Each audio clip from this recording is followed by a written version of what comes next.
पिंड हैगा शादीपुर, असैंबली हल्का गुला, जिला कैथल ते हरियाणा।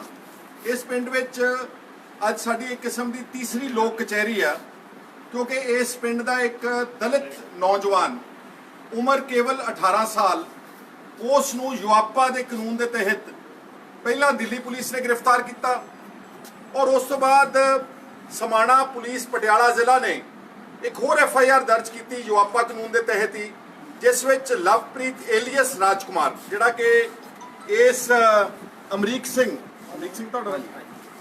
का पुत्र आ, ये बहुत गरीब परिवार ने, सारे पिंड ने गवाही दी है कि निहायत शरीफ दिहाड़ीदार कामे मेहनतकश लोग इन्हां दा परिवार है। इहदा ये बच्चा सीगा लवप्रीत सिंह, जिस नूं युआपा दे 2 परचियां विच इस वक्त उन्होंने शामिल किया गया।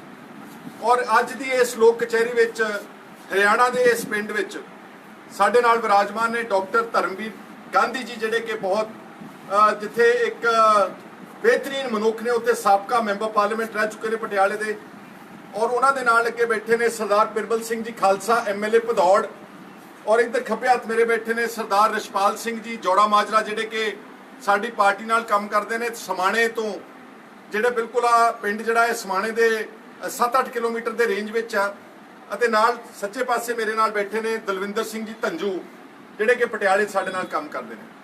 ये लोक कचहरी इसलिए लाउणी पई क्योंकि पिछले कुछ समय तो युआपा जिहड़ा कि टाडा वर्गा कानून है, जिहड़ा पोटा वर्गा कानून है, जिहड़ा जिसनूं काले कानून कहा गया, जो पंजाब दे विच हालात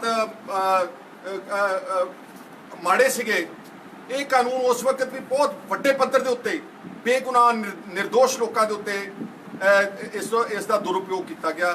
हुण पिछले वरे मोदी साहब की सरकार ने इसनूं दोबारा लोक सभा विच इनैक्ट किया और इसका नाम बदल के युआपा कानून, युआपा के तहत किसी व्यक्ति को भी अतवादी घोषित करके उसकी सारी संपत्ति को कुर्क किया जा सकता। 6 महीने तक पुलिस को मर्जी आ कि वह चलान पेश करे या ना करे। जिहड़े गिरफ्तार किए हुंदे ने व्यक्ति, उन्होंने पुलिस डायरी अपनी दिखावे ना दिखावे, इस तरह के बहुत होर सख्त शर्तां ने जिहदे तहत ये व्यक्ति जिहड़े फड़े जाते हैं, इन्हां दी कोई गुंजाइश नहीं कि ये लड़ाई लड़ सकन इस वड्डे सिस्टम के खिलाफ। और खास तौर पर अमरीक सिंह वर्गे गरीब परिवारां चों जिहड़े बच्चे ने, जिसकी फोटो मैं तुहानूं दिखाउणा चाहुंदा, मेरे कोल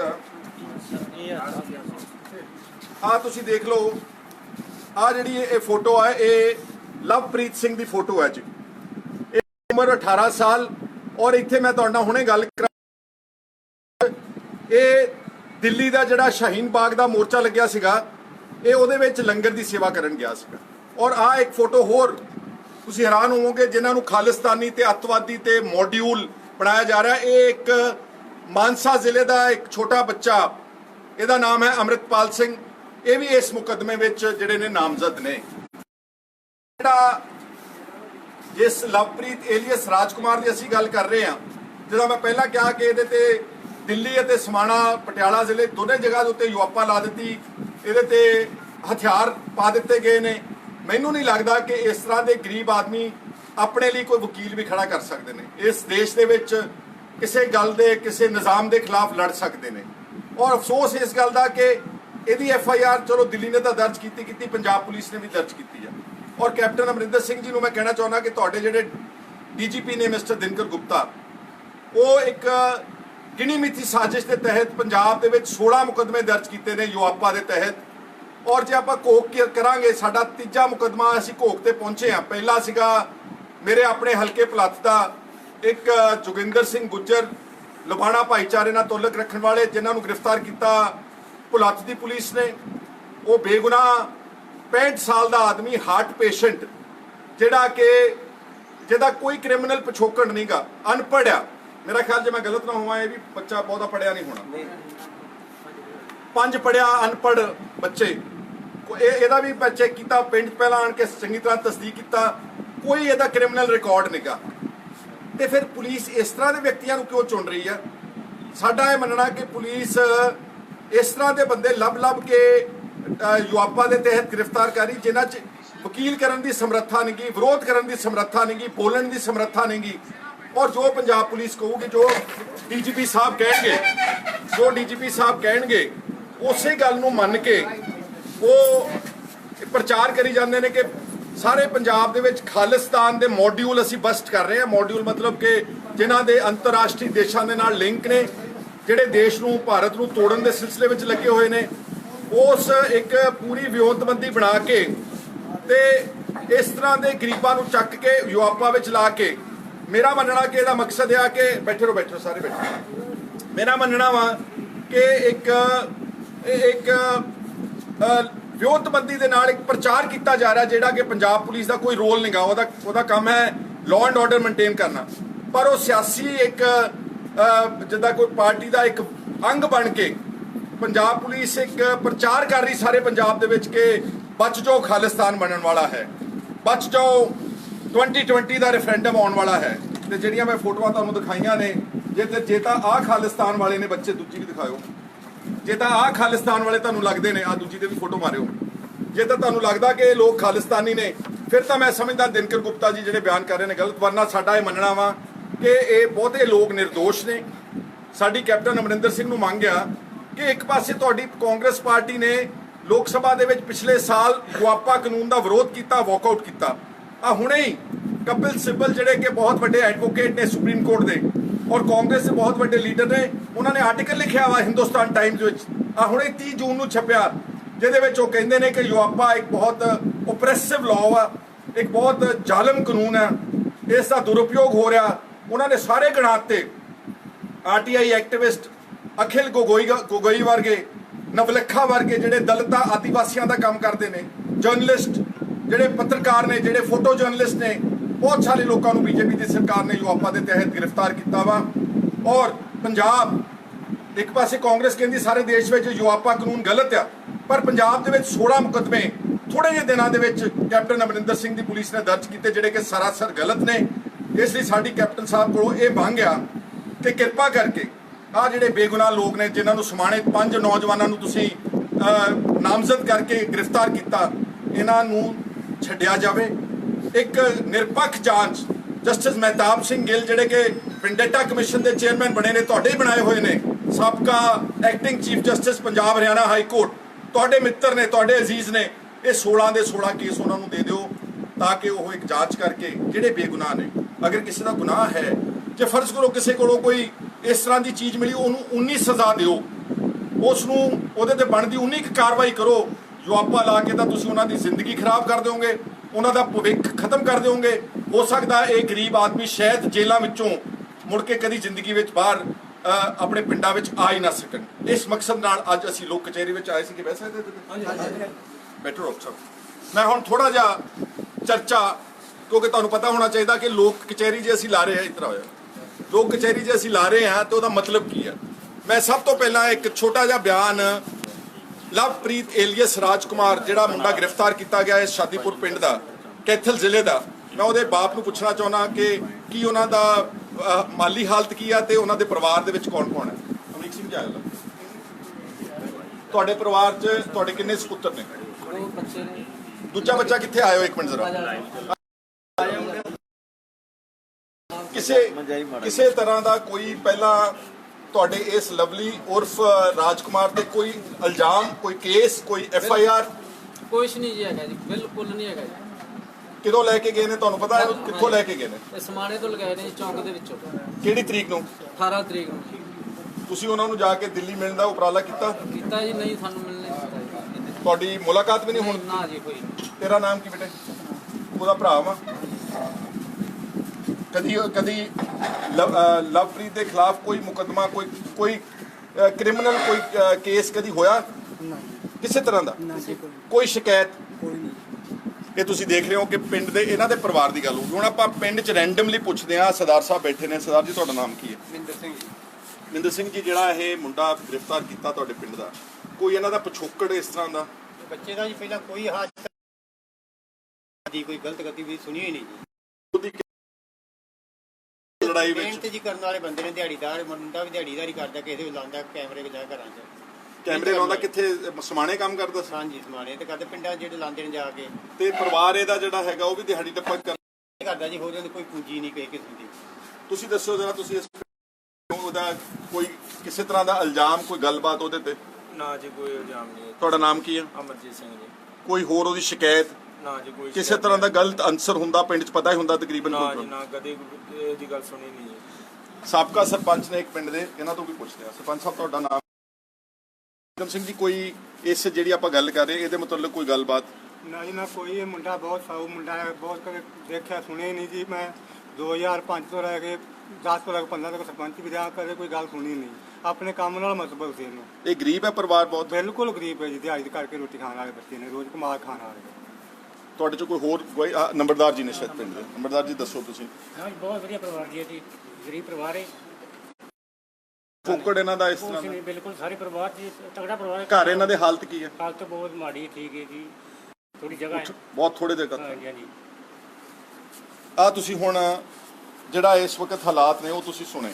ਇੱਕ ਇਹਦੇ ਤੇ ਇਲਜ਼ਾਮ ਲੱਗਿਆ ਸੀਗਾ ਕਿ ਦਿੱਲੀ ਇਸ ਨੇ ਹਥਿਆਰਬੰਦ ਯੋਜਨਾ ਬਣਾਈ ਪਾਕਿਸਤਾਨ ਦੇ ਨਾਲ ਰਲ ਕੇ। ਦਿੱਲੀ ਗਿਆ, ਦਿੱਲੀ ਤੋਂ ਗ੍ਰਿਫਤਾਰ ਕੀਤਾ ਗਿਆ। ਕੁਦਰਤੀ ਇਸ ਪਿੰਡ ਦੇ, ਤੁਸੀਂ ਇਸ ਪਿੰਡ ਦੇ ਹੋ? ਹਾਂਜੀ। ਜਸਪਾਲ ਸਿੰਘ ਜੀ ਸਾਡੇ ਨਾਲ ਵਿਰਾਜਮਾਨ ਨੇ, ਇਹ ਨਾਲ ਗਏ ਨੇ ਦਿੱਲੀ। ਔਰ ਇਹ ਕਹਿੰਦੇ ਕਿ ਜਿਹੜਾ ਸ਼ਹੀਨ ਬਾਗ ਮੋਰਚਾ ਲੱਗਿਆ ਸੀਗਾ, ਜਿੱਥੇ CAA ਜਿਹੜਾ ਸਿਟੀਜ਼ਨ ਅਮੈਂਡਮੈਂਟ ਐਕਟ ਬਣਾਇਆ ਜਾ ਰਿਹਾ ਸੀਗਾ, ਉਹਦਾ ਵਿਰੋਧ ਕਰਨ ਲਈ ਸਾਰੇ ਦੇਸ਼ ਵਿੱਚੋਂ ਲੋਕ ਇਕੱਤਰ ਹੋਏ ਸੀਗੇ, ਕਿਉਂਕਿ ਲਵਪ੍ਰੀਤ ਨੂੰ ਸ਼ੌਂਕ ਸੀਗਾ। ਇਹ ਕਹਿੰਦੇ ਅਸੀਂ ਲੰਗਰ ਦੀ ਸੇਵਾ ਕਰਨ ਉੱਥੇ ਪਹੁੰਚੇ ਹੋਏ ਸੀਗੇ। ਆਹ ਦੱਸਣਾ ਜਸਪਾਲ ਸਿੰਘ ਜੀ। ਵੀਰ ਜੀ, ਅਸੀਂ ਇੱਥੇ ਵੱਖ-ਵੱਖ ਪਿੰਡਾਂ ਤੋਂ ਕਈ ਮੁੰਡੇ ਲੋਕਡਾਊਨ 'ਚ? ਹਾਂਜੀ, ਅਸੀਂ ਗਏ ਉੱਥੇ ਸੇਵਾ ਕਰਨ ਜੀ। ਅਸੀਂ ਸ਼ਾਦੀਪੁਰ ਦੇ ਸੀ ਜੀ। ਉੱਥੇ ਜਾ ਕੇ ਕੋਈ ਗੱਲ ਨਹੀਂ, ਕੋਈ ਅਸੀਂ ਸੇਵਾ ਕਰਦੇ ਰਹੇ 8-10 ਦਿਨ ਜੀ। ਕੋਈ ਇਹੋ ਜਿਹਾ ਮੁੰਡਾ ਹੈ ਨਹੀਂ ਸੀ। ਪਹਿਲਾਂ ਵੀ ਅਸੀਂ ਮਿਲਦੇ ਰਹਿੰਦੇ ਹਾਂ, ਸਾਡੇ ਖੇਤਾਂ 'ਚ ਕੰਮ ਕਰਦੇ ਰਹਿੰਦੇ ਨੇ। ਗਰੀਬ ਪਰਿਵਾਰ ਹੈ ਜੀ ਇਹ। ਕੋਈ ਨਾ ਕਿਸੇ ਨਾਲ ਲੜਾਈ ਝਗੜਾ ਕੁਝ ਨਹੀਂ ਸੀ ਉਸ 'ਚ। ਬਹੁਤ ਤੁਹਾਨੂੰ ਲੱਗਦਾ ਕਿ ਇਹ ਤੇ ਜਿਹੜੇ 2 ਪਰਚੇ ਕੀਤੇ ਨੇ ਯੂਆਪਾ ਦੇ, ਉਹਨਾਂ ਵਿੱਚ ਕੋਈ ਸੱਚਾਈ ਨਜ਼ਰ ਆਉਂਦੀ ਤੁਹਾਨੂੰ? ਨਾ ਵੀਰ ਜੀ, ਇਹੋ ਜਿਹਾ ਪਰਿਵਾਰ ਹੈ ਹੀ ਨਹੀਂ। ਉਹਨੂੰ ਤਾਂ ਅਜੇ ਪੂਰਾ ਪਤਾ ਹੀ ਨਹੀਂ ਸੀ, ਸ਼ਹਿਰਾਂ ਦਾ ਨਹੀਂ ਸੀ ਪਤਾ। ਅਸੀਂ ਪਹਿਲੀ ਵਾਰ ਦਿੱਲੀ ਲੈ ਗਏ ਉਹਨੂੰ। ਉਹਨੇ ਬਾਹਰ ਕਿੱਥੋਂ, ਉਹਨੂੰ ਪਾਕਿਸਤਾਨ ਦਾ ਕਿੱਥੋਂ ਪਤਾ ਲੱਗ ਜਾਣਾ ਜੀ। ਬਹੁਤ ਭਲਾ ਮਾਨਸ ਬੰਦਾ ਸੀ ਜੀ। ਤੁਸੀਂ ਕੁਝ ਸੁਣਿਆ ਹੁਣ ਸਾਰਾ ਪਿੰਡ ਦੇ ਨੰਬਰਦਾਰ ਤੋਂ, ਉਹਦੇ ਪਰਿਵਾਰ ਤੋਂ, ਆਮ ਸਧਾਰਨ ਸਾਬਕਾ ਸਰਪੰਚ ਤੋਂ, ਬਹੁਤ ਸਾਰੇ ਹੋਰ ਵੀ ਲੋਕ ਬੈਠੇ ਨੇ। ਅਸੀਂ ਸਾਰਿਆਂ ਤੋਂ ਆਣ ਕੇ ਤਸਦੀਕ ਕਰਨ ਦੀ ਕੋਸ਼ਿਸ਼ ਕੀਤੀ ਵੀ ਕੋਈ ਇਹਦਾ ਪਿਛੋਕੜ, ਕੋਈ ਇਹਦੀ ਗੱਲਬਾਤ ਜਿਹੜੀ ਹੈ ਕਿਸੇ ਤਰ੍ਹਾਂ ਦੀ ਕੋਈ ਹੈ। ਸਾਰੇ ਪਿੰਡ ਨੇ, ਅਸੀਂ ਗੁਰਦੁਆਰਾ ਸਾਹਿਬ ਦੇ ਵਿੱਚ ਬੈਠੇ ਹਾਂ, ਸਾਰਿਆਂ ਨੇ ਆ ਕੇ ਕਿਹਾ ਕਿ ਇਹ ਕੋਈ ਇਸ ਤਰ੍ਹਾਂ ਦੀ ਗੱਲ। ਜੋ ਪੰਜਾਬ ਵਿੱਚ ਇਹ ਹਵਾ ਚਲਾਈ ਗਈ ਹੈਗੀ ਹੈ 2020 ਦੇ ਨਾਂ ਤੇ, 2020 ਦੇ ਨਾਂ ਤੇ, ਕਿ ਇੱਥੇ ਖਾਲਿਸਤਾਨ ਬਣਨ ਵਾਲਾ ਹੈਗਾ ਜਾਂ ਖਾਲਿਸਤਾਨ ਦਾ ਖਤਰਾ ਹੈਗਾ। ਆਪਾਂ ਸਾਰੇ ਜਾਣਦੇ ਹਾਂ ਕਿ ਪੰਜਾਬ ਵਿੱਚ ਇਸ ਲਹਿਰ ਦੀ ਨਾ ਤਾਂ ਕੋਈ ਚਰਚਾ ਹੈਗੀ, ਨਾ ਕੋਈ ਜਨ ਸਮਰਥਨ ਹੈਗਾ, ਨਾ ਕੋਈ ਇਸ ਗੱਲ ਦੀ ਕੋਈ ਦੇਖ ਸਕਦਾ। ਅਸੀਂ ਵੀ ਲੋਕਾਂ 'ਚ ਰਹਿੰਦੇ ਹਾਂ, ਪਿੰਡਾਂ 'ਚ ਘੁੰਮਦੇ ਹੈਗੇ ਆ। ਪੰਜਾਬ ਅਮਨ ਮਾਨ ਨਾਲ ਕੁੱਗ ਵਸਦਾ ਹੈਗਾ ਹੈ। ਪੰਜਾਬ ਪਹਿਲਾਂ ਹੀ ਬਹੁਤ ਵੱਡਾ ਸੰਤਾਪ 78 ਤੋਂ ਲੈ ਕੇ 95 ਤੱਕ ਹੰਢਾ ਚੱਕਿਆ, ਜਿਹਦੇ ਵਿੱਚ ਬਹੁਤ ਸਾਰੇ ਲੋਕਾਂ ਦਾ, ਪੰਜਾਬੀਆਂ ਦਾ ਘਾਣ ਹੋਇਆ, ਹਿੰਦੂਆਂ ਦਾ ਹੋਇਆ, ਸਿੱਖਾਂ ਦਾ ਹੋਇਆ। ਹਜ਼ਾਰਾਂ ਸਿੱਖ ਨੌਜਵਾਨ ਝੂਠੇ ਪੁਲਿਸ ਮੁਕਾਬਲਿਆਂ 'ਚ ਮਾਰੇ ਗਏ। ਜੇ ਕੁਝ ਅਣਪਛਾਤੀਆਂ ਲਾਸ਼ਾਂ ਕਹਿ ਕੇ ਸਰਦਾਰ ਸੰਸਕਾਰ ਕਰ ਦਿੱਤੇ ਗਏ। ਤੇ ਜਦੋਂ ਜਸਵੰਤ ਸਿੰਘ ਖਾਲੜਾ ਵਰਗੇ ਮਨੁੱਖੀ ਹੱਕਾਂ ਦੇ ਰਾਖੇ ਨੇ ਉਹਨਾਂ ਦੀ ਪੜਤਾਲ ਕਰਨ ਦੀ ਕੋਸ਼ਿਸ਼ ਕੀਤੀ ਤਾਂ ਉਹਨੂੰ ਵੀ ਗ੍ਰਿਫਤਾਰ ਕਰਕੇ ਮਾਰ ਕੇ ਖਪਾ ਦਿੱਤਾ ਗਿਆ। ਤੇ ਉਸ ਤੋਂ ਬਾਅਦ ਆਪਰੇਸ਼ਨ ਬਲੂ ਸਟਾਰ ਹੁੰਦਾ ਹੈਗਾ, ਦਰਬਾਰ ਸਾਹਿਬ ਢਹਿੰਦਾ, ਕੱਲ੍ਹ ਤੱਕ ਢਹਿੰਦਾ ਹੈਗਾ। ਉਸ ਤੋਂ ਬਾਅਦ ਦਿੱਲੀ ਦੰਗੇ ਹੁੰਦੇ ਆ, 3000 ਦੇ ਕਰੀਬ ਸਿੱਖ ਵੀਰਾਂ ਨੂੰ ਉੱਥੇ ਕੋਹ ਕੇ ਮਾਰਿਆ ਜਾਂਦਾ ਹੈਗਾ। ਐਡਾ ਬੜਾ ਸੰਤਾਪ, ਇੱਕ ਬਹੁਤ ਲੰਬੀ ਚੌੜੀ ਦਾਸਤਾਨ ਪੰਜਾਬ ਦੇ ਦੁੱਖਾਂ ਦੀ ਹੈਗੀ ਹੈ। ਪੰਜਾਬ ਨੇ ਮਸਾ ਇਸ ਤੋਂ ਬਾਹਰ ਨਿਕਲਿਆ ਹੈਗਾ। ਪੰਜਾਬ ਦਾ ਭਾਈਚਾਰਾ, ਹਿੰਦੂਆਂ, ਸਿੱਖਾਂ, ਦਲਿਤਾਂ ਦਾ ਸਾਰਿਆਂ ਦਾ ਭਾਈਚਾਰਾ ਆਪਣੀ ਕਿਰਤ ਕਰਦਾ, ਮਿਹਨਤ ਕਰਦਾ, ਆਪਣੀ ਜ਼ਿੰਦਗੀ ਤੋਰਦਾ ਹੈਗਾ। ਇਸ ਮਾਹੌਲ ਵਿੱਚ ਜਿਹੜਾ 2020 ਹੈ, 2020 ਦਾ ਜੋ ਸ਼ਗੂਫਾ ਹੈਗਾ ਹੈ, ਉਹ ਪੰਜਾਬ ਸਰਕਾਰ ਵਾਸਤੇ ਤੇ ਕੇਂਦਰ ਦੀ ਸਰਕਾਰ ਵਾਸਤੇ, ਭਾਜਪਾ ਅਕਾਲੀ ਗਠਜੋੜ ਦੀ ਸਰਕਾਰ ਵਾਸਤੇ ਇੱਕ ਨਿਯਮਤ ਬਣ ਕੇ ਬੋੜਿਆ ਹੈਗਾ ਕਿ ਇਹਦੇ ਜ਼ਰੀਏ ਉਹ ਕਿਸ ਤਰ੍ਹਾਂ ਪੰਜਾਬ ਵਿੱਚ ਆਮ ਲੋਕਾਂ ਨੂੰ ਤੇ ਖਾਸ ਤੌਰ ਤੇ ਹਿੰਦੂ ਭਾਈਚਾਰੇ ਦੇ ਲੋਕਾਂ ਨੂੰ ਦਹਿਸ਼ਤ ਪਾ ਕੇ ਕਿ ਇੱਥੇ ਤਾਂ ਖਾਲਿਸਤਾਨ ਬਣਨ ਵਾਲਾ ਹੈਗਾ ਜਾਂ ਖਾਲਿਸਤਾਨ ਦਾ ਖਤਰਾ ਹੈਗਾ ਹੈ, ਉਹ ਦਹਿਸ਼ਤ ਪਾ ਕੇ ਪੰਜਾਬ ਦੇ ਮਾਹੌਲ ਨੂੰ ਖਰਾਬ ਕਰਨ ਦੀ ਕੋਸ਼ਿਸ਼ ਕੀਤੀ ਜਾ ਰਹੀ ਹੈ। ਪੰਜਾਬ ਪਹਿਲਾਂ ਹੀ ਬਹੁਤ ਕਸ਼ਟਾਂ ਤੋਂ ਨਿਕਲ ਚੁੱਕਿਆ ਹੈਗਾ ਹੈ। ਸਾਡੀ ਸਾਰਿਆਂ ਭਰਾਵਾਂ ਨੂੰ ਬੇਨਤੀ ਹੈਗੀ ਹੈ ਕਿ ਸਰਕਾਰ ਦੀ ਜੋ ਚਾਲ ਹੈਗੀ ਹੈ, ਜੋ ਸਾਜ਼ਿਸ਼ ਹੈ, ਜੋ ਇੱਕ ਛੜਯੰਤਰ ਹੈਗਾ ਹੈ, ਇਹਨੂੰ ਉਹ ਭਾਂਜ ਦੇਣ, ਇਹਨੂੰ ਫੇਲ ਕਰਨ। ਕਿਉਂਕਿ ਤੁਸੀਂ ਦੇਖ ਰਹੇ ਹੋ ਕਿ ਜੋ ਅਸੀਂ ਪਿਛਲੇ ਹਫ਼ਤੇ ਜਿਹੜਾ ਸਾਡਾ ਪਟਿਆਲਾ ਹਲਕੇ ਵਿੱਚ ਹੀ ਪਿੰਡ ਸੇਰਾ ਦੇ ਇੱਕ ਨੌਜਵਾਨ, ਉਹ ਵੀ ਦਲਿਤ ਸੀਗਾ, ਉਹਨੂੰ ਕਿਸ ਤਰ੍ਹਾਂ ਸੁਖਚੈਨ ਸਿੰਘ ਨੂੰ ਕਿਸ ਤਰ੍ਹਾਂ ਉਹਨੂੰ ਵੀ ਘਰੋਂ ਫੜ ਕੇ 2 ਦਿਨ ਬਾਅਦ ਹਥਿਆਰਾਂ ਸਮੇਤ ਗ੍ਰਿਫਤਾਰੀ ਜਿਹੜੇ ਗਾਜ਼ੀਆਬਾਦ ਤੋਂ ਪਾਈ ਗਈ ਹੈ। ਇਸ ਤਰ੍ਹਾਂ ਇਸ ਨੌਜਵਾਨ ਨੂੰ ਵੀ ਲਵਪ੍ਰੀਤ ਉਰਫ ਰਾਜਕੁਮਾਰ ਨੂੰ ਵੀ, ਜੋ ਕਿ ਫਿਰ ਇੱਕ ਦਲਿਤ ਪਰਿਵਾਰ ਨਾਲ ਸੰਬੰਧ ਰੱਖਦਾ ਹੈਗਾ, ਇੱਕ ਗਰੀਬ ਕਿਰਤੀ ਕਾਮੇ ਪਰਿਵਾਰ ਨਾਲ ਸੰਬੰਧ ਰੱਖਦਾ, ਸਾਰਾ ਪਿੰਡ, ਸਾਰੀ ਪੰਚਾਇਤ, ਸਾਬਕਾ ਸਰਪੰਚ ਸਾਹਿਬ, ਨੰਬਰਦਾਰ ਸਾਹਿਬ ਤੇ ਪਿੰਡ ਦੀ ਜਿੰਨੇ ਇੱਥੇ ਪਤਵੰਤੇ ਸੱਜਣ, ਬੀਬੀਆਂ, ਭੈਣਾਂ ਦੇ ਨੌਜਵਾਨ ਇਕੱਠੇ ਹੋਏ ਆ, ਸਾਰੇ ਇਸ ਗੱਲ ਦੀ ਸ਼ਾਦੀ ਭਰਦੇ ਹੈਗੇ ਆ ਕਿ ਨੌਜਵਾਨ ਦਾ ਕਿਸੇ ਵੀ ਲਹਿਰ ਨਾਲ, ਕਿਸੇ ਵੀ ਸੰਗਠਨ ਨਾਲ ਜਾਂ ਕਿਸੇ ਵੀ ਵਿਚਾਰਧਾਰਾ ਨਾਲ ਜਿਹਾ ਕੋਈ ਲਾਗਾ ਦੇਗਾ ਨਹੀਂ ਸੀ। ਇਹ ਕਿਰਤੀ ਪਰਿਵਾਰ ਸੀਗਾ, ਮਿਹਨਤ ਕਰਦਾ ਸੀ, ਸੀਰੀ ਰਲਦਾ ਸੀਗਾ, ਆਪਣਾ ਢਿੱਡ ਭਰਦਾ ਸੀਗਾ। ਤੇ ਇਹਨਾਂ ਨੂੰ ਵੀ ਇਸੇ ਤਰ੍ਹਾਂ ਉਸੇ ਸਾਜ਼ਿਸ਼ ਤਹਿਤ ਪੰਜਾਬ ਵਿੱਚੋਂ ਕੁਝ 18 ਨੌਜਵਾਨਾਂ ਦੇ ਸਮੇਤ ਇਸ ਦੇ ਉੱਤੇ ਵੀ ਝੂਠਾ ਪਰਚਾ ਦਰਜ ਕਰਕੇ ਇੱਕ ਜਿਹੇ ਖਤਰਨਾਕ ਕਾਨੂੰਨ ਦੇ ਅਧੀਨ, ਜਿਹਨੂੰ UAPA ਯੂਆਪਾ ਕਹਿੰਦੇ ਹੈਗੇ ਆ, ਜਿਹੜਾ ਕਿ ਕਿਸੇ ਬੰਦੇ ਦੀ ਸਾਰੀਆਂ ਆਜ਼ਾਦੀਆਂ ਖੋਹ ਲੈਂਦਾ, ਉਹ ਕੋਰਟ ਕਚਹਿਰੀ ਨਹੀਂ ਜਾ ਸਕਦਾ, ਜ਼ਮਾਨਤ ਨਹੀਂ ਕਰਵਾ ਸਕਦਾ, ਉਹਨੂੰ ਜੋ ਸਰਕਾਰ ਕਹਿੰਦੀ ਹੈ ਉਹਨੂੰ ਸਾਬਤ ਕਰਨਾ ਪੈਂਦਾ ਕਿ ਮੈਂ ਹੈ ਨਹੀਂ ਹੈ। ਆਮ ਤੌਰ ਤੇ ਜੇ ਕੋਈ ਮੁਲਜ਼ਮ ਫੜਿਆ ਜਾਂਦਾ ਤਾਂ ਸਰਕਾਰ ਦੀ ਜ਼ਿੰਮੇਵਾਰੀ ਹੁੰਦੀ ਕਿ ਸਾਬਤ ਕਰਕੇ ਦਿਖਾਵੇ ਕਿ ਬੰਦੇ ਨੇ ਜੁਰਮ ਕੀਤਾ ਹੈਗਾ। ਪਰ ਇਸ ਕੇਸ ਜਿਹੜਾ ਇਹ ਕਾਨੂੰਨ ਹੈ, ਇਹਦੇ ਸਰਕਾਰ ਦੀ ਕੋਈ ਜ਼ਿੰਮੇਵਾਰੀ ਨਹੀਂ ਹੈਗੀ ਹੈ।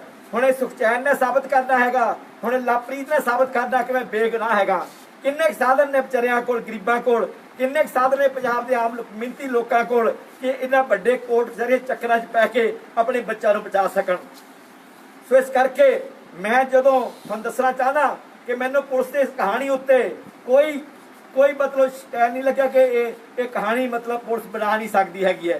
ਤੁਹਾਨੂੰ ਦੱਸਣਾ ਚਾਹਨਾ ਕਿ ਮੈਂ ਡਾਕਟਰ ਹੈਗਾ ਹੈ, ਤੁਸੀਂ ਸਾਰੇ ਜਾਣਦੇ ਹੋ। ਤੇ ਮੈਂ ਜਦੋਂ ਡਾਕਟਰੀ ਦੇ ਅਖੀਰਲੇ ਸਾਲ 'ਚ ਸੰਨ 75 ਦੀ ਗੱਲ ਹੈਗੀ ਹੈ, ਗਰਮੀਆਂ ਦੀ 25 ਜੂਨ ਦੀ ਗੱਲ ਹੈਗੀ ਹੈ, ਅੱਧੀ ਰਾਤ ਨੂੰ ਮੈਂ ਹੋਸਟਲ ਸੁੱਤਾ ਪਿਆ ਸੀਗਾ।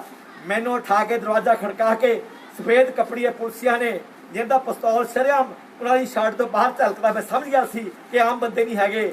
ਮੈਨੂੰ ਗ੍ਰਿਫਤਾਰ ਕੀਤਾ, ਸਾਰੇ ਹੋਸਟਲ ਨੂੰ ਘੇਰਾ ਪਾ ਕੇ, ਤੇ 3 ਦਿਨ ਬਾਅਦ ਮੇਰੇ ਵੀ ਇਸ ਤਰ੍ਹਾਂ ਹਥਿਆਰ ਗਲ ਪਾ ਕੇ ਮੇਰੇ ਕੋਲੋਂ ਹਥਿਆਰ ਵਸੂਲ ਕਰਕੇ ਮੇਰੇ ਤੇ ਮੁਕੱਦਮਾ ਚਲਾਇਆ ਗਿਆ ਤੇ ਮੈਨੂੰ 3 ਮਹੀਨੇ ਜੇਲ੍ਹ 'ਚ ਕੱਟਣਾ ਪਿਆ। ਉਹਦਾ ਪ੍ਰੈਸ਼ਰ ਇੰਨਾ ਬਣ ਗਿਆ ਮੁੰਡਿਆਂ ਦਾ, ਕਾਲਜ ਬੰਦ ਹੋ ਗਿਆ, ਖਾਲਸਾ ਕਾਲਜ ਬੰਦ ਹੋ ਗਿਆ, ਯੂਨੀਵਰਸਿਟੀ ਬੰਦ ਹੋ ਗਈ, ਤਾਂ ਮੈਨੂੰ ਸਰਕਾਰ ਨੂੰ ਛੱਡਣਾ ਪਿਆ। ਹੁਣ ਵੀ ਜੇਕਰ ਆਪਾਂ ਸੁੱਤੇ ਰਹੇ, ਅਸੀਂ ਆਮ ਲੋਕ ਜਿਨ੍ਹਾਂ ਚਾਹੇ ਅੱਜ ਬੱਚਾ ਨਹੀਂ ਫੜਿਆ ਗਿਆ, ਪਰ ਜਿਨ੍ਹਾਂ ਨੂੰ ਕਿਸੇ ਨੂੰ ਵੀ ਕੋਈ ਬੜੀ ਪੁਲਿਸ ਹੈਗੀ ਹੈ, ਉਹ ਧੱਕੇਸ਼ਾਹੀ ਨਾਲ ਕਿਸੇ ਨੂੰ ਕੁਝ ਵੀ ਕਰ ਸਕਦੀ ਹੈਗੀ ਹੈ। ਜੇ ਆਪਾਂ ਸਾਰੇ ਲੋਕ, ਜਿਵੇਂ ਖਹਿਰਾ ਸਾਹਿਬ ਨੇ ਦੱਸਿਆ ਹੈਗਾ, ਆਪਾਂ ਲੋਕ ਕਚਹਿਰੀ ਤੋਂ ਵੱਡੀ ਕੋਈ ਕਚਹਿਰੀ ਨਹੀਂ ਹੁੰਦੀ ਹੈਗੀ ਹੈ, ਕੋਈ ਥਾਣਾ, ਕੋਈ ਕਚਹਿਰੀ ਇਸ ਤੋਂ ਵੱਡਾ ਸਬੂਤ ਨਹੀਂ ਹੁੰਦੀ ਕਿਸੇ ਬੰਦੇ ਨਿਰਦੋਸ਼ ਹੋਣ ਦਾ। ਇਹ ਸੁਖਚੈਨ ਵੀ ਨਿਰਦੋਸ਼ ਸੀਗਾ ਔਰ ਲਵਪ੍ਰੀਤ ਉਰਫ ਰਾਜਕੁਮਾਰ ਵੀ ਨਿਰਦੋਸ਼ ਹੈਗਾ ਹੈ। ਸਾਰਾ ਪੰਜਾਬ ਇਸ ਗੱਲ ਦੀ ਸ਼ਾਦੀ ਭਰਦਾ ਹੈਗਾ ਕਿ ਜੋ ਪੰਜਾਬ ਦੇ 14-15 ਨੌਜਵਾਨ ਫੜੇ ਗਏ ਹੈ, ਔਰ ਉਹ ਵੀ ਦੇਖੋ ਪਹਿਲਾਂ ਦਿੱਲੀੋਂ ਫੜਿਆ, ਫਿਰ ਗਾਜ਼ੀਆਬਾਦ ਤੋਂ ਸਮਾਣੇ ਆ ਕੇ ਫੜਿਆ, ਕਿ ਉੱਥੋਂ ਛੱਡਿਆ ਪਹਿਲਾਂ, ਫਿਰ ਇੱਥੇ ਆ ਕੇ ਦੁਬਾਰਾ ਫੜਿਆ। ਇਹ ਚੱਕਰ ਕੀ ਹੈ, ਮਾਜਰਾ ਕੀ ਹੈ? ਇਹਦੀ ਤਹਿਕੀਕਾਤ ਜਾਣ ਵਾਸਤੇ, ਇਹਦੀ ਅਸਲੀ ਜਾਣਨ ਵਾਸਤੇ ਅਸੀਂ ਪੰਜਾਬ ਦੇ ਮੁੱਖ ਮੰਤਰੀ ਸਾਹਿਬ ਨੂੰ ਬੇਨਤੀ ਕਰਦੇ ਹਾਂ ਕਿ ਉਹ ਪੰਜਾਬ ਦੀ ਜੋ ਫਿਜ਼ਾ ਹੈਗੀ ਹੈ, ਉਹਦੇ ਵਿੱਚ ਜੋ ਜ਼ਹਿਰ ਘੋਲਣ ਦੀਆਂ ਕੋਸ਼ਿਸ਼ਾਂ ਹੈਗੀਆਂ ਪੰਜਾਬ ਵਿਰੋਧੀ ਤਾਕਤਾਂ ਵੱਲੋਂ, ਉਹਨੂੰ ਕਾਮਯਾਬ ਨਾ ਹੋਣ ਦੇਣ। ਇਹ ਪੰਜਾਬ ਉਹਨਾਂ ਦਾ ਵੀ ਹੈ ਜਿੰਨਾ ਸਾਡਾ ਹੈਗਾ ਹੈ। ਉਹ ਵੀ ਪੰਜਾਬ ਦੇ ਮੁੱਖ ਮੰਤਰੀ ਨੇ, ਅਸੀਂ ਵੀ ਪੰਜਾਬ ਦੇ ਵਸਨੀਕ ਹੈਗੇ ਹਾਂ। ਉਹਨਾਂ ਦਾ ਫਰਜ਼ ਬਣਦਾ ਹੈਗਾ ਕਿ ਪੰਜਾਬ ਕਿਸੇ ਵੀ ਬੰਦੇ ਦਾ ਧੱਕਾ ਨਾ ਹੋਵੇ, ਕਿਸੇ ਬੰਦੇ ਨਾਲ ਜਾਤੀ ਨਾ ਹੋਵੇ, ਕਿਸੇ ਦੇ ਉੱਤੇ UAPA ਲਾ ਕੇ ਉਹਨੂੰ ਜੇਲ੍ਹਾਂ ਰੁੜਨ ਵਾਸਤੇ ਮਜਬੂਰ ਨਾ ਕੀਤਾ ਜਾਵੇ। ਔਰ ਜੋ ਲਗਾਤਾਰ ਇਹ ਮਾਹੌਲ ਬਣਾਇਆ ਜਾ ਰਿਹਾ ਹੈਗਾ, ਔਰ ਦੇਸ਼ 'ਚੋਂ ਬਹੁਤ ਵੱਡੇ ਵੱਡੇ ਬੁੱਧੀਜੀਵੀ, ਖਹਿਰਾ ਸਾਹਿਬ ਨੇ ਜ਼ਿਕਰ ਕੀਤਾ ਹੈਗਾ, ਸਬੂਰਾ ਜਰਗਰ, डॉक्टर विनायक सैन, डॉक्टर अखिल गगोई और बहुत सारे दलित जो संघर्ष के लीडर ने, जो मजलूमा के लीडर ने, जो आदिवासी लीडर ने, जो मेहनतकश लोगों के लीडर ने, चाहे वो कुमार गांधी होवे, चाहे गौतम नवलखा होण, चाहे बाबा भीमराव अंबेडकर दे पोते तेल तुंबड़े दी होण, ऐदा दे बुद्धिजीवियों ਨੂੰ जिन्हों ने आम लोगों के हक च आवाज़ बुलंद की, संघर्ष का ऐलान किया, सरकार नाल टाका लिया, उन्होंने जेलों बंद किया गया। किहड़ा कानून सीगा जिहदे अधीन लवप्रीत नूं कीता गया, जिहदे अधीन सुखचैन नूं कीता गया। सो ये जिहड़ी राजनीति हैगी है, इन्हां च चाहते रहे कि जो पंजाब की राजनीति है वो हिंदू सिख के मसले द्वारे, खालिस्तान बनना नहीं बनना इस मसले द्वारे हमेशा घुमती रहे। जिहड़े पंजाब के लोगों की हक ही मंगा हैगियां, विद्या का हक है, सेहत का हक है, रोजगार का हक है, कर्जा की माफी का हक है, और होर चंगे वातावरण का हक है, दरियावां की सफाई का हक है, हवा पानी धरती सब शुद्ध होने चाहिए है। जिहड़ा यह हक है, जिहड़ा पंजाब के पानियों की लुट हैगी है, ਜਿਹੜੇ ਪੰਜਾਬ ਦੇ ਪਣ ਬਿਜਲੀ ਪ੍ਰੋਜੈਕਟ ਭਾਖੜਾ ਦੇ ਬਿਆਸ ਵਾਲੇ ਹੈਗੇ ਆ, ਉਹਨਾਂ ਦੀ ਲੁੱਟ ਖਤਮ ਕਰਕੇ ਪੰਜਾਬ ਦੇ ਹਵਾਲੇ ਕਰਨ ਦਾ ਹੱਕ ਹੈ, ਚੰਡੀਗੜ੍ਹ ਹਵਾਲੇ ਕਰਨ ਦਾ ਹੱਕ ਹੈ, ਪੰਜਾਬੀ ਬੋਲਦੇ ਇਲਾਕੇ ਹਵਾਲੇ ਕਰਨ ਦਾ ਹੱਕ ਹੈ। ਜਿਹੜਾ ਉਹ ਬ੍ਰਿਤਾਂਤ ਹੈਗਾ, ਜਿਹੜੀ ਉਹ ਕਹਾਣੀ ਹੈ, ਉਹ ਦਬ ਜਾਵੇ ਤੇ ਪੰਜਾਬ ਇੱਕ ਨਵੀਂ ਕਹਾਣੀ ਜਿਹੜੀ ਕਿ ਸਿਰਜਿਤ ਕੀਤੀ ਗਈ ਹੈ, ਜਿਹੜੀ ਤਿੰਨਾਂ ਪਾਰਟੀਆਂ ਨੂੰ, ਭਾਜਪਾ ਨੂੰ ਵੀ ਸੂਤ ਪੈਂਦੀ ਹੈ, ਦਿੱਲੀ ਵਾਲਿਆਂ ਨੂੰ, ਅਕਾਲੀਆਂ ਨੂੰ ਵੀ ਸੂਤ ਪੈਂਦੀ ਹੈ, ਔਰ ਕਾਂਗਰਸ ਨੂੰ ਸੂਤ, ਤਿੰਨਾਂ ਨੂੰ ਸੂਤ ਪੈਂਦੀ ਹੈ ਕਿ ਪੰਜਾਬ ਹਿੰਦੂ ਸਿੱਖਾਂ ਦੇ ਨਾਂ ਤੇ ਪਾੜਾ ਪਾਇਆ ਜਾਵੇ, ਹਿੰਦੂਆਂ ਨੂੰ ਦਹਿਸ਼ਤ ਪਾਈ ਜਾਵੇ ਕਿ ਖਾਲਿਸਤਾਨ ਤੋਂ ਡਰਦੇ ਰਹਿਣ ਤੇ ਉਹਨਾਂ ਦਾ ਵੋਟ ਬੈਂਕ ਪੱਕਾ ਹੁੰਦਾ ਰਹੇ। ਸੋ ਮੈਂ ਤੁਹਾਨੂੰ ਸਾਰੇ ਵੀਰਾਂ ਨੂੰ ਇਸ ਗੱਲ ਦੀ ਵਧਾਈ ਦਿੰਦਾ ਕਿ ਵੀ ਪਿੰਡ ਦੀ ਸੱਥ ਚ ਆ ਕੇ ਸਾਡੇ ਨਿਮਾਣੀ ਜਿਹੀ ਕੋਸ਼ਿਸ਼ ਨੂੰ ਹੰਗਾਰਾ ਭਰਿਆ ਔਰ ਸੱਚ ਨੂੰ ਸੱਚ ਕਹਿਣ ਦੀ ਜੁਰਤ ਕੀਤੀ ਹੈਗੀ ਹੈ। ਜਦ ਤੱਕ ਸਾਰਾ ਪੰਜਾਬ, ਅਸੀਂ ਸਾਰੇ ਲੋਕ ਇਸ ਧੱਕੇ ਦੇ ਖਿਲਾਫ ਇੱਕ ਲੱਠ ਫੜ ਕੇ ਖੜੇ ਨਹੀਂ ਹੁੰਦੇ ਹੈਗੇ ਆ, ਉਦੋਂ ਤੱਕ ਇਹਨਾਂ ਜ਼ਾਲਮ ਸਰਕਾਰਾਂ ਨੂੰ ਇਹ ਜ਼ੁਲਮ ਕਰਨ ਤੋਂ ਬਾਅਦ ਨਹੀਂ ਆਣਗੇ। ਆਓ ਆਪਾਂ ਕਸਮ ਖਾਈਏ ਕਿ ਆਪਾਂ ਸੁਖਚੈਨ ਹੋਵੇ, ਚਾਹੇ ਲਵਪ੍ਰੀਤ ਹੋਵੇ, ਇਲਿਆਸ ਜਾਂ ਰਾਜਕੁਮਾਰ ਹੋਵੇ, ਆਪਾਂ ਚਾਹੇ ਉਹ ਨਵੇਂ ਸ਼ਹਿਰ ਦਾ ਮੁੰਡਾ ਹੋਵੇ, ਚਾਹੇ ਉਹ ਗੁਰਦਾਸਪੁਰ ਦਾ ਬੱਚਾ ਹੋਵੇ, ਚਾਹੇ ਪਲਾਟਾ ਬਜ਼ੁਰਗ ਹੋਵੇ, ਆਪਾਂ ਉਹ ਸਾਰੇ ਹੱਕ ਚ ਆਵਾਜ਼ ਬੁਲੰਦ ਕਰਾਂਗੇ ਤਾਂ ਨਾ ਸਿਰਫ ਇਹ ਰਿਹਾ ਹੋਣਗੇ, ਇਹ ਬਾਹਰ ਆਣਗੇ ਸ਼ਾਨ ਦੇ ਨਾਲ, ਬਲਕਿ ਬਾਕੀ ਦਾ ਜਿਹੜਾ ਮੂੰਹ ਪੈ ਚੁੱਕਿਆ, ਉਹ ਜਿਹੜਾ ਮੂੰਹ ਹੈ, ਉਹ ਜਿਹੜੀਆਂ ਲਗਾਮਾਂ ਹੈਗੀਆਂ, ਉਹ ਵੀ ਰੋਕੀਆਂ ਜਾਣਗੀਆਂ। ਮੈਂ ਤੁਹਾਡਾ ਫੇਰ ਸਾਰਿਆਂ ਦਾ ਬਹੁਤ ਬਹੁਤ ਧੰਨਵਾਦ ਕਰਦਾ। ਸ਼ੁਕਰੀਆ ਡਾਕਟਰ ਸਾਹਿਬ। ਡਾਕਟਰ ਸਾਹਿਬ ਨੇ ਬਹੁਤ ਜਜ਼ਬਾਤ ਭਰੇ ਲਹਿਜੇ ਵਿੱਚ ਸਾਰੇ ਸੂਬੇ ਦੇ ਹਾਲਾਤ ਤੁਹਾਡੇ ਸਾਹਮਣੇ ਵਰਣਨ ਕੀਤੇ ਨੇ, ਔਰ ਮੈਂ ਬਿਲਕੁਲ ਸਹਿਮਤ ਹਾਂ ਇਹਨਾਂ ਨਾਲ ਕਿ ਇਹ ਜਿਹੜਾ ਕੰਮ ਖੇਡਿਆ ਜਾ ਰਿਹਾ ਨਾ, ਇਹ ਬਹੁਤ ਡੂੰਘੀ ਸਾਜ਼ਿਸ਼ ਹੈ ਕਿ ਕਿਸੇ ਤਰੀਕੇ ਨਾਲ ਹਿੰਦੂਆਂ ਦਾ ਪਾੜਾ ਪਾਇਆ ਜਾਵੇ। ਕਦੀ ਤਾਂ ਦਲਿਤਾਂ ਤੋਂ ਸ਼ਿਕਾਇਤ ਕਰਾ ਦਿੰਦੇ ਨੇ ਕਿ ਅਸੀਂ ਜਿਹੜਾ ਝੰਡਾ ਸਾੜਿਆ ਗਿਆ, ਉਹ ਸਾਡੇ ਜਜ਼ਬਾਤ ਬਹੁਤ ਉਹਦੇ ਨਾਲ ਸਾਨੂੰ ਪੀੜਾ ਹੋਈ ਆ, ਕਦੀ ਉਹਨਾਂ ਨੂੰ ਸ਼ਿਕਾਇਤਕਰਤਾ ਬਣਾ ਦਿੰਦੇ ਨੇ। ਦੂਜੇ ਪਾਸੇ ਦਲਿਤਾਂ ਨੂੰ ਹੀ ਸ਼ਿਕਾਰ ਬਣਾ ਕੇ ਲਵਪ੍ਰੀਤ ਏਲੀਅਸ ਰਾਜਕੁਮਾਰ ਵਰਗੇ, ਸੁਖਚੈਨ ਸਿੰਘ ਵਰਗਿਆਂ ਨੂੰ, ਐਡੇ ਯੁਆਪਾ ਵਰਗੇ ਕਾਨੂੰਨ ਵਿੱਚ ਉਹਨਾਂ ਨੂੰ ਲਤਾੜੀ ਜਾਂਦੇ ਨੇ, ਉਹਨਾਂ ਨੂੰ ਗ੍ਰਿਫਤਾਰ ਕਰੀ ਜਾਂਦੇ ਨੇ। ਇਸ ਕਰਕੇ ਇਹ ਜਿਹੜੀ ਸਾਜ਼ਿਸ਼ ਹੈ, ਇਹਨੂੰ ਪੰਜਾਬ ਦੇ ਸਮੂਹ ਵਰਗਾਂ ਦੇ ਲੋਕਾਂ ਨੂੰ ਸਮਝਣ ਦੀ ਲੋੜ ਹੈਗੀ ਆ। ਔਰ ਜਿੱਦਾਂ ਡਾਕਟਰ ਸਾਹਿਬ ਨੇ ਕਿਹਾ ਕਿ ਅੱਜ ਆਪਾਂ ਸਾਰੇ ਪੰਜਾਬ 'ਚ ਵੱਸਦੇ ਹਾਂ, ਅੱਜ ਸਾਨੂੰ ਤਾਂ ਕੋਈ ਖਾਲਿਸਤਾਨ ਦੀ ਲਹਿਰ ਨਜ਼ਰ ਨਹੀਂ ਆ ਰਹੀ, ਸਾਨੂੰ ਤਾਂ ਕੋਈ 2020 ਦੇ ਰੈਫਰੈਂਡਮ ਦੇ ਵਿੱਚ ਬਹੁਤ ਵੱਡਾ ਕੋਈ ਜ਼ਮੀਨ ਪੱਧਰ ਦੇ ਉੱਤੇ ਸਪੋਰਟ ਨਜ਼ਰ ਨਹੀਂ ਆ ਰਹੀ। ਇਕੱਲੇ ਦਿਨਕਰ ਗੁਪਤਾ ਸਾਹਿਬ ਨੂੰ, ਕਾਂਗਰਸ ਸਰਕਾਰ ਨੂੰ ਜਾਂ ਮੋਦੀ ਸਾਹਿਬ ਦੀ ਸਰਕਾਰ ਨੂੰ ਇਹ ਕਿਵੇਂ ਨਜ਼ਰ ਆ ਰਿਹਾ ਵਾ, ਇਹ ਉਹੀ ਜਾਣਦੇ ਨੇ। ਪਰ ਜਿੱਦਾਂ ਡਾਕਟਰ ਸਾਹਿਬ ਨੇ ਕਿਹਾ, ਸਾਡਾ ਮੰਨਣਾ ਕਿ ਇਹ ਫਿਰਕੂ ਅੱਤਵਾਦ ਪੈਦਾ ਕਰਨ ਵਾਲਾ ਖੇਡ ਨਜ਼ਰ ਆ ਰਿਹਾ ਹੈ। ਇਹ ਸਗੋਂ ਕਮਿਊਨਲ ਹਾਰਮਨੀ ਨੂੰ ਅਗਰ ਕੋਈ ਡਿਸਟਰੋਏ ਕਰ ਰਿਹਾ ਵਾ, ਅਗਰ ਕੋਈ ਕਮਿਊਨਲ ਹਾਰਮਨੀ ਤੇ ਭਾਈਚਾਰਕ ਸ਼ਾਂਤੀ ਤੇ ਏਕਤਾ ਨੂੰ ਕੋਈ ਢਾਹ ਲਾ ਰਿਹਾ ਵਾ, ਤਾਂ ਇਹ ਪੁਲਿਸ ਦੇ ਇਸ ਤਰ੍ਹਾਂ ਦੇ ਕਾਰੇ ਜਿਹਦੇ ਨਾਲ ਬੇਗੁਨਾਹ ਲੋਕਾਂ ਨੂੰ ਅੰਦਰ ਫੜ ਕੇ ਤੇ ਖਾਲਿਸਤਾਨ ਦੇ ਨਾਮ ਤੇ 2020 ਦੇ ਨਾਮ ਤੇ ਹਥਿਆਰ ਪਾਏ ਜਾ ਰਹੇ ਨੇ ਨਜਾਇਜ਼, ਇਹ ਜ਼ਰੂਰ ਜ਼ਿੰਮੇਵਾਰ ਨੇ ਇਸ ਫਿਰਕੂ ਹਾਲਾਤਾਂ ਨੂੰ, ਕਮਿਊਨਲ ਹਾਰਮਨੀ ਨੂੰ ਡਿਸਟਰੋਏ ਕਰਨ ਤੇ ਡਿਸਟਰਬ ਕਰਨ ਦੀ। ਇੱਕ ਗੱਲ ਮੈਂ ਹੋਰ ਸਮੂਹ ਪੰਜਾਬੀਆਂ ਨੂੰ ਕਹਿਣਾ ਚਾਹੁੰਦਾ, ਉਸ ਤੋਂ ਬਾਅਦ ਮੈਂ ਮਾਈਕ ਦੇਣਾ ਪਿਰਮਲ ਸਿੰਘ ਖਾਲਸਾ ਜਿਹੜੇ ਕਿ MLA ਨੇ ਭਦੌੜ ਤੋਂ, ਕਿ ਦੇਖੋ ਗੱਲ ਇਹ ਆ, ਅੱਜ ਤਾਂ ਇਹ ਧੱਕਾ ਹੋਇਆ ਇਸ ਪਰਿਵਾਰ ਦੇ ਨਾਲ, ਅਮਰੀਕ ਸਿੰਘ ਨਾਲ, ਇਹਦੇ ਭਰਾ ਸਤਨਾਮ ਨਾਲ, ਜਾਂ ਇਸ ਤੋਂ ਪਹਿਲਾਂ ਧੱਕਾ ਹੋਇਆ ਸੁਖਚੈਨ ਨਾਲ, ਜਾਂ ਇਸ ਤੋਂ ਪਹਿਲਾਂ ਧੱਕਾ ਹੋਇਆ ਜੋਗਿੰਦਰ ਸਿੰਘ ਗੁੱਜਰ ਨਾਲ, ਜਾਂ ਜਿਹੜੇ ਬੱਚਿਆਂ ਦਾ ਜ਼ਿਕਰ ਡਾਕਟਰ ਸਾਹਿਬ ਨੇ ਕੀਤਾ, ਇੱਕ ਛੋਟਾ ਜਿਹਾ ਬੱਚਾ ਜਿਹੜੀ ਫੋਟੋ ਫਿਰ ਦਿਖਾਇਓ, ਕਈ ਵਾਰੀ ਲੇਟ ਜੁੜੇ ਹੁੰਦੇ ਨੇ, ਅੰਮ੍ਰਿਤਪਾਲ, ਆਹ ਦੇਖ ਲਓ, ਇੱਕ ਮਿੰਟ ਦੂਰੋਂ ਦਿਖਾਇਓ, ਆਹ ਅੰਮ੍ਰਿਤਪਾਲ ਹੈ ਜੀ। ਇਸ ਨੂੰ ਖਾਲਿਸਤਾਨੀ ਮੋਡਿਊਲ ਡਿਕਲੇਅਰ ਕੀਤਾ ਗਿਆ, ਮਾਨਸਾ ਜ਼ਿਲ੍ਹੇ ਦਾ ਅਚਾਨਕ ਪਿੰਡ ਦਾ ਇਹ ਨੌਜਵਾਨ ਆ। ਤੇ ਇਸ ਤਰ੍ਹਾਂ ਨਾਲ ਸਾਜ਼ਿਸ਼ ਤਹਿਤ ਮੈਂ ਕਹਿਣਾ ਚਾਹੁੰਦਾ ਕਿ ਅੱਜ ਤਾਂ ਇਹਨਾਂ ਦੀ ਵਾਰੀ ਆ, ਕੱਲ ਨੂੰ ਤੁਹਾਡੀ ਵਾਰੀ ਹੋ ਸਕਦੀ ਹੈ। ਇਹ ਜੇ ਆਪਾਂ ਇੱਦਾਂ ਲਗਾਮ ਖੁੱਲੀ ਛੱਡ ਦਿੱਤੀ ਨਾ, ਜਾਂ ਪੁਲਿਸ ਦੀ ਅਸੀਂ ਸਪੋਰਟ ਕਰਨ ਲੱਗ ਗਏ, ਜਾਂ ਕੈਪਟਨ ਸਾਹਿਬ ਦੀ ਅਸੀਂ ਪਿੱਛੇ ਸਪੋਰਟ ਕਰਨ ਲੱਗ ਗਏ ਇਹਨਾਂ ਕਾਲੇ ਕਾਨੂੰਨਾਂ ਨੂੰ ਲੈ ਕੇ, ਉਹ ਦਿਨ ਦੂਰ ਨਹੀਂਗਾ ਜਦੋਂ ਤੁਹਾਡਾ ਬੱਚਾ ਵੀ ਇਸ ਕਾਨੂੰਨ ਦਾ ਸ਼ਿਕਾਰ ਹੋ ਸਕਦਾ ਇਹਨਾਂ ਵਾਂਗ। ਇਸ ਲਈ ਆਓ ਸਾਰੇ ਆਪਾਂ ਲਾਮਬੰਦ ਹੋਈਏ, ਹੋਰ ਕੁਝ ਨਹੀਂ ਤਾਂ ਆਪਣੇ ਘਰ ਵਿੱਚ ਬੈਠੇ ਅਸੀਂ ਸੋਸ਼ਲ ਮੀਡੀਆ ਤੇ ਸਪੋਰਟ ਕਰੀਏ ਇਸ ਲੋਕ ਕਚਹਿਰੀ ਮੁਹਿੰਮ ਨੂੰ। ਜਿਹੜੇ ਬਾਹਰ ਨਿਕਲ ਕੇ ਇਹਨਾਂ ਦੀ ਇਮਦਾਦ ਕਰ ਸਕਦੇ ਉਹਨਾਂ ਦੀ ਮਦਦ ਕਰਨ, ਜਿਹੜੇ ਕੋਈ ਵਕੀਲ ਖੜਾ ਕਰ ਸਕਦੇ ਨੇ ਤਕੜੇ ਹੋ ਕੇ ਉਹ ਕਰਨ। ਔਰ ਅਗਰ ਤੁਸੀਂ ਸੋਸ਼ਲ ਮੀਡੀਆ ਤੇ ਕਹੋ ਕਿ ਕੋਵਿਡ-19 ਦਾ ਸਮਾਂ ਵਾ, ਬਹੁਤ ਜ਼ਿਆਦਾ ਅਸੀਂ ਇਕੱਠ ਵੀ ਨਹੀਂ ਕਰ ਸਕਦੇ, ਜੇ ਤੁਸੀਂ ਆਹ ਬਹਾਦਰ ਪਿੰਡਾਂ ਵਾਲਿਆਂ ਵਾਂਗੂ ਆ ਜਿਹੜੇ ਬੈਠੇ ਨੇ ਸ਼ਾਦੀਪੁਰ ਪਿੰਡ ਦੇ ਬਹਾਦਰ ਲੋਕ, ਜੇ ਇਹਨਾਂ ਵਾਂਗੂ ਤੁਸੀਂ ਕਿ ਸਾਡੇ ਜਿਹੜੇ ਨੌਜਵਾਨ ਨੇ ਇਹਨਾਂ ਨੂੰ ਝੂਠੇ ਕੇਸਾਂ 'ਚ ਫਸਾਇਆ ਜਾ ਰਿਹਾ, ਮੈਂ ਸਮਝੂੰਗਾ ਕਿ ਨੱਥ ਗੈਰ ਕਾਨੂੰਨੀ ਹਰਕਤਾਂ ਨੂੰ। ਇਸ ਲਈ ਸਭ ਦਾ ਫਰਜ਼ ਬਣਦਾ, ਕੱਲਾ ਡਾਕਟਰ ਸਾਹਿਬ ਦਾ ਫਰਜ਼ ਨਹੀਂਗਾ, ਕੱਲਾ ਪਿਰਮਲ ਦਾ ਫਰਜ਼ ਨਹੀਂਗਾ ਇਸ ਕਾਲੇ ਕਾਨੂੰਨ ਨੂੰ ਦਾ ਵਿਰੋਧ ਕਰਨਾ, ਸਮੂਹ ਰਾਜਨੀਤਿਕ ਪਾਰਟੀਆਂ ਦਾ। ਅਕਾਲੀ ਦਲ ਤੇ ਮੈਨੂੰ ਸ਼ਰਮ ਨਾਲ ਕਹਿਣਾ ਪੈ ਰਿਹਾ ਅਕਾਲੀ ਹੋਏ ਤੁਹਾਡਾ ਕੰਮ ਸੀਗਾ, ਸਾਡਾ ਕੰਮ ਨਹੀਂ ਸੀਗਾ। ਤੁਸੀਂ ਸਿੱਖਾਂ ਦੀ ਇੱਕ ਨੁਮਾਇੰਦਾ ਜਮਾਤ ਸੀਗੀ, ਤੁਸੀਂ ਘੱਟ ਗਿਣਤੀਆਂ ਦੀ ਨੁਮਾਇੰਦਾ ਜਮਾਤ ਸੀਗੀ, ਔਰ ਤੁਸੀਂ ਜੇ ਯੂਆਪਾ ਦੀ ਸਪੋਰਟ ਕਰੋਗੇ, ਮੋਦੀ ਸਾਹਿਬ ਨੂੰ ਇਸ ਕਾਨੂੰਨ ਬਣਾਉਣ ਵਿੱਚ ਉਹਨਾਂ ਨੂੰ ਵੋਟਾਂ ਪਾਈਆਂ, ਤੁਸੀਂ ਇਹਨਾਂ ਲੋਕਾਂ ਦੇ ਨਾਲ ਜ਼ੁਲਮ ਕੀਤਾ। ਇਹਨਾਂ ਆਪਣੀ ਕੌਮ ਦੇ ਲੋਕਾਂ ਦੇ ਨਾਲ 16 ਮੁਕੱਦਮੇ ਦਰਜ ਹੋਏ ਨੇ ਸੁਖਬੀਰ ਸਿੰਘ ਬਾਦਲ, ਔਰ ਆਉਣ ਵਾਲੇ ਦਿਨਾਂ 'ਚ ਹੋਰ ਮੁਕੱਦਮੇ ਦਰਜ ਹੋਣਗੇ ਜੇ ਤੁਸੀਂ ਆਵਾਜ਼ ਨਹੀਂ ਉਠਾਓਗੇ। ਇਸ ਲਈ ਯੂਆਪਾ ਦਾ ਵਿਰੋਧ ਕਰਨਾ ਹਰ ਜਾਗਦੀ ਜ਼ਮੀਰ ਵਾਲੇ ਵਿਅਕਤੀ ਦਾ ਨੈਤਿਕ ਫਰਜ਼ ਆ। ਔਰ ਮੈਂ ਭਗਵੰਤ ਮਾਨ ਤੇ ਆਮ ਆਦਮੀ ਪਾਰਟੀ ਨੂੰ ਕਹਿਣਾ ਚਾਹੁੰਦਾ, ਤੁਸੀਂ ਪ੍ਰਿੰਸੀਪਲ ਆਪੋਜੀਸ਼ਨ ਹੋ ਪਾਰਟੀ ਦੇ, ਪੰਜਾਬ ਦੇ ਮੁੱਖ ਵਿਰੋਧੀ ਧਿਰ ਹੋ, ਤੁਸੀਂ ਕਿਉਂ ਨਹੀਂ ਬੋਲਦੇ ਇਹਨਾਂ ਗਰੀਬਾਂ ਦੇ ਹੱਕ ਵਿੱਚ? ਕੀ ਇਹ ਤੁਹਾਨੂੰ ਪੰਜਾਬ ਦੇ ਨਾਗਰਿਕ ਨਜ਼ਰ ਨਹੀਂ ਆ ਰਹੇ? ਕੀ ਸੁਖਚੈਨ ਸਿੰਘ, ਲਵਪ੍ਰੀਤ ਏਲੀਅਸ, ਰਾਜਕੁਮਾਰ ਜਾਂ ਮਾਨਸੇ ਦਾ ਬੱਚਾ ਜਿਹੜਾ ਹੈਗਾ ਅੰਮ੍ਰਿਤਪਾਲ ਜਾਂ ਗੈਵੀ ਕੋਈ ਨੌਜਵਾਨ ਫਰੇਮ ਕਰਤਾ ਨਵੇਂ ਸ਼ਹਿਰ ਤੋਂ ਜਾਂ ਬਟਾਲੇ ਤੋਂ ਜਸ ਜਾਂ ਭੁਲੱਥ ਦਾ ਜਿਹੜਾ ਜੋਗਿੰਦਰ ਸਿੰਘ ਗੁੱਜਰ, ਇਹ ਪੰਜਾਬ ਦੇ ਵਸਿੰਦੇ ਨਹੀਂ ਗੇ? ਕੀ ਤੁਹਾਨੂੰ ਇਹ ਕਾਲਾ ਕਾਨੂੰਨ, ਤੁਸੀਂ ਜਿਹੜੀ ਤੁਹਾਡੀ ਚੁੱਪੀ ਆ, ਇਹਦਾ ਮਤਲਬ ਤੁਸੀਂ ਇਸ ਕਾਲੇ ਕਾਨੂੰਨ ਯੂਆਪਾ ਦੇ ਨਾਲ ਸਹਿਮਤ ਹੋ? ਇਹ ਮੈਂ ਸਮਝਦਾ ਕਿ ਵਿਰੋਧੀਆਂ ਵਾਸਤੇ, ਵਿਰੋਧੀ ਪਾਰਟੀ ਦੀ ਬਹੁਤ ਸ਼ਰਮਨਾਕ ਗੱਲ ਆ। ਤੁਹਾਨੂੰ ਉੱਠਣਾ ਚਾਹੀਦਾ ਔਰ ਤੁਹਾਨੂੰ ਜਾ ਕੇ ਪਿੰਡ ਵਿੱਚ ਜਿੱਦਾਂ ਅਸੀਂ ਲੋਕ ਕਚਹਿਰੀ ਲਾ ਰਹੇ, ਤੁਹਾਨੂੰ ਲੋਕ ਕਚਹਿਰੀ ਵਿੱਚ ਜਾ ਕੇ ਇਹਨਾਂ ਦੀ ਬੇਗੁਨਾਹੀ ਦਾ ਸਬੂਤ, ਇੱਦਾਂ ਦੇ ਜਿਹੜੇ ਲਤਾੜੇ ਹੋਏ ਬੰਦੇ, ਇਹਨਾਂ ਦੀ ਬੇਗੁਨਾਹੀ ਦਾ ਸਬੂਤ ਤੁਹਾਡਾ ਦੇਣਾ ਫਰਜ਼ ਬਣਦਾ।